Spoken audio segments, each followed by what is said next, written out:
Mga bro, kung usapang barko ang pag-uusapan, Hyundai Heavy Industries, HHI, talaga ang isa sa pinakasolid na partners ng Pilipinas pagdating sa naval modernization.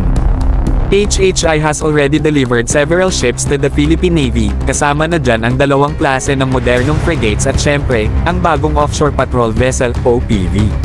Malaking tulong ito sa pagpapalakas ng maritime presence ng PN, lalo na sa West Philippine Sea kung saan critical ang patuloy na modernization. Pero ito ang mas exciting, mga bro, hindi lang Pilipinas ang kumukuha ng advanced warships mula sa HHI. Pero mismo ay bumili na ng HDF 4000, isang air warfare frigate na hawig sa gusto rin nating makuha. Kung tutusin, kung kaya ng Pero, mas kaya rin ng Pilipinas lalo na't aligned ang modernization goals natin para sa mas matibay at mas capable na Navy.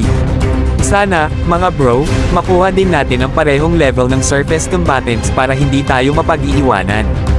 Ang HDF 4000, FFG-3, ay hindi basta-basta. Isa itong next generation frigate na may mas advanced sensors, mas lethal na weapon systems, at capable ng air defense operations, isang kakayahang matagal nang hinihintay ng Philippine Navy. Kung makukuha natin ito, malaking dagdag sa ating naval deterrence at siguradong mas mataas ang respeto ng ibang bansa sa kakayahan ng PN. Bukod dito, may mas malaki pa, ang HDF 6000. Imagine, mga bro, kung PN ay makapag-field ng ganitong klase ng high-end warship. Parang from being a coastal defense force, biglang level up into a true blue water navy. Ito ang tipo ng barko na hindi lang pang-depensa kundi pang-project ng presence sa malalayong dagat.